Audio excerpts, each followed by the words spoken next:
마태복음 14장 말씀입니다. 마태복음 14장 13절부터 21절까지 말씀입니다. 13절부터 21절을 저와 성도님들이 한 절씩 교독하도록 하겠습니다. 제가 먼저 읽겠습니다. 예수께서 들으시고 배를 타고 떠나사 따로 빈들에 가시니 무리가 듣고 여러 고을에서부터 걸어서 따라간지라. 예수께서 나오사 큰 무리를 보시고 불쌍히 여기사 그 중에 있는 병자를 고쳐 주시니라.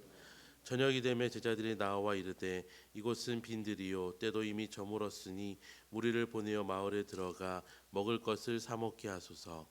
예수께서 이르시되 할 것 없다. 너희가 먹을 것을 주라. 제자들이 이르되 여기 우리에게 있는 것은 떡 5개와 물고기 2마리 뿐이니이다.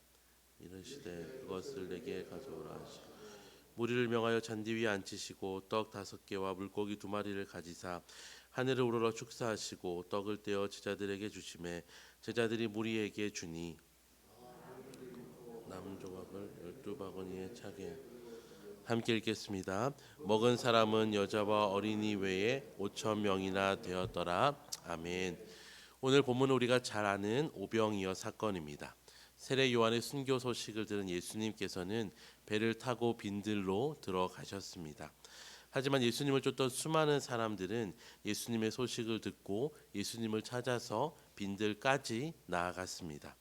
예수님은 자기에게 나온 무리를 보시고 불쌍히 여기사 거기에 병자들을 고쳐 주셨습니다. 어느새 날은 저물었고 제자들은 예수님에게 여기는 빈들이고 날은 저물어 가니 사람들을 해산시켜서 마을에 들어가 먹을 것을 사 먹게 해야 한다고 청하였습니다. 제자들의 요청에 예수님께서는 오히려 제자들을 향하여서 갈 것 없다. 너희가 먹을 것을 주라고 말씀하십니다. 놀란 제자들은 우리에게 있는 것은 떡 5개와 물고기 2마리 뿐이라고 답합니다.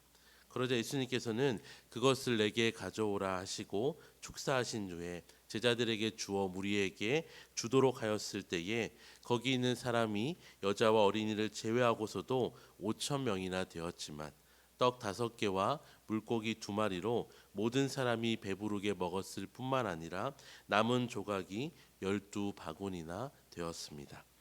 이 본문의 사건 속에서 제자들의 모습이 어떠하였습니까? 제자들은 너희가 주라는 예수님의 말씀에 우리에게는 그럴 만한 것이 없습니다. 고작 떡 5개와 물고기 2마리 뿐이라고 이것으로는 자신들도 배조차 채울 수 없는 것이라는 확신이 있었습니다. 예수님께서는 너희가 먹을 것을 주라고 말씀하시면서 예수님의 능력을 확신할 기회를 주셨지만 제자들은 오히려 자신의 생각과 자신의 상황을 더 신뢰함으로 예수님이 베풀어 주신 기회를 사용하지 못했던 것입니다. 하지만 제자들의 생각과 달리 별 볼 일 없는 떡 5개와 물고기 2마리가 예수님의 손에 들려졌을 때에 그 오병이어가 단순히 1-2 사람이 아닌 그곳에 앉아있던 수많은 사람들 배불리 먹이고도 남는 풍성한 잔치의 현장이 된 것입니다. 제자들에게 있어 오병이어는 그들의 믿음의 표현이 아니라 필요한 것에 비해서 너무나 가진 것이 적다는 불신앙의 표현이었습니다.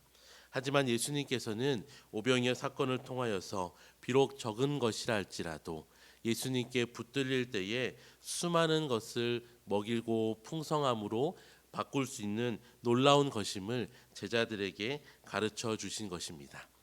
사랑하는 성도 여러분, 우리 역시 삶의 많은 순간 불평과 불만이 우리를 지배할 때에 오늘 제자들의 모습과 같은 모습으로 살아갈 때가 있습니다.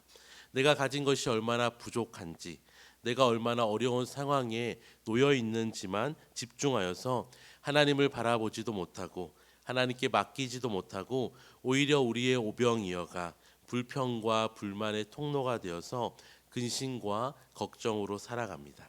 하지만 비록 보잘것없던 이 오병이어가 예수님의 손에 붙들리게 되었을 때에 놀라운 역사를 일으킨 도구로 사용되었던 것처럼 우리 역시 우리의 연약한 오병이어와 같은 것들을 내가 쥐고 있으면 불평과 불만의 이유가 되지만 예수님께 맡겨 드릴 때에 우리를 힘들게 하던 오병이어가 하나님의 사랑과 위대하심을 보여주는 통로가 될 것입니다.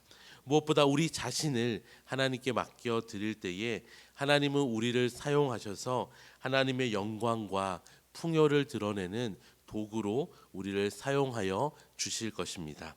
사랑하는 성도 여러분, 이 새벽을 깨워서 우리가 기도하는 이유가 바로 여기에 있습니다. 기도는 하나님의 은혜가 우리의 삶 가운데 부어지기를 간구하는 시간이기도 하지만 반대로 우리 자신을 하나님께 온전히 내어드리는 시간입니다. 하루의 첫 시작을 하나님께 올려드리며 오늘도 오병이어와 같이 부족하고 연약한 우리이지만 우리를 하나님의 손에 맡겨드릴 때에 5천 명을 먹이시고 12바구니가 넘는 풍성함을 보이신 하나님께서 우리의 하루도 풍성하게 하시고 우리로 하여금 우리가 속한 가정과 공동체에서 우리를 하나님의 풍성하심을 드러내는 도구로 사용하여 주실 것입니다. 이 아침에 기도하실 때에 우리의 생각으로 예수님을 제한하지 않게 하여 달라고 기도하시고 오병이어와 같이 부족하고 연약한 우리이지만 우리를 하나님께 맡겨드릴 때에 풍성한 하나님의 사랑과 은혜가 나와 우리 가정과 우리의 교회 가운데 나로 인하여 풍성하게 흘러나가게 해달라고 기도하시는 저와 우리 모든 성도님들이 되시기를 주님의 이름으로 축원합니다. 기도하겠습니다. 하나님 아버지, 이 아침에 새벽을 깨워 주님을 만나기 위해 나온 우리를 불쌍히 여겨 주시옵소서. 우리는 부족하고 연약하지만 예수 그리스도의 손에 붙들릴 때에 예수님의 능력과 은혜의 통로가 될 줄 믿사오니 오늘 하루도 우리의 삶을 주님께 내어드리게 하시고 일상 속에서 성령님의 인도에 순종하게 하여 주시옵소서. 오병이어의 기적이 나를 통하여 오늘날 우리가 사는 공동체에도 이루어지게 하여 주시옵소서. 우리를 오병이어 삼아 주시옵소서. 감사드리며 예수님의 이름으로 기도드립니다. 아멘.